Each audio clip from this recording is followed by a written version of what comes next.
이혼이나 가사 문제를 고민하는 단계에서 가장 중요한 것은 법적 구조를 정확히 이해하는 것입니다.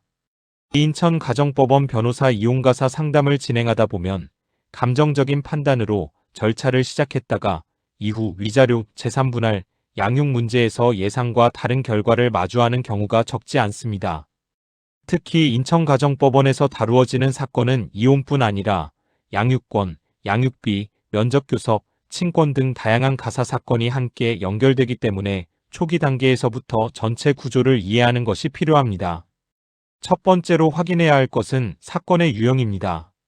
단순한 협의 이혼인지, 재판 이혼인지, 또는 양육비나 친권과 같은 별도의 가사 사건인지에 따라 절차와 준비가 달라집니다.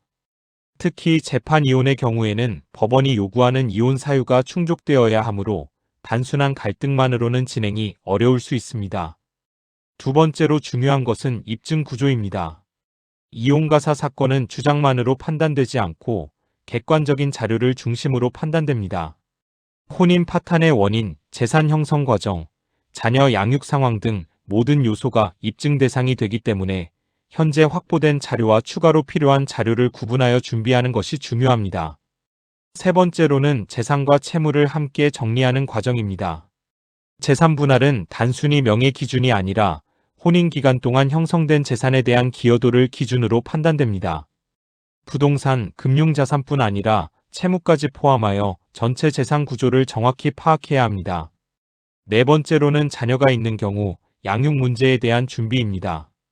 법원은 자녀의 복리를 최우선 기준으로 판단하기 때문에 실제 양육 환경과 부모의 양육 능력, 자녀와의 관계 등이 중요한 요소로 작용합니다.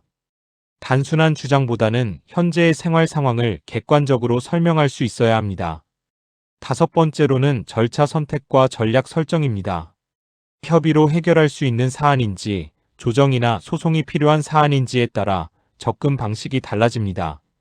특히 조정 절차는 실무상 중요한 단계로 2단계에서 사건이 종결되는 경우도 많기 때문에 전략적으로 접근해야 합니다.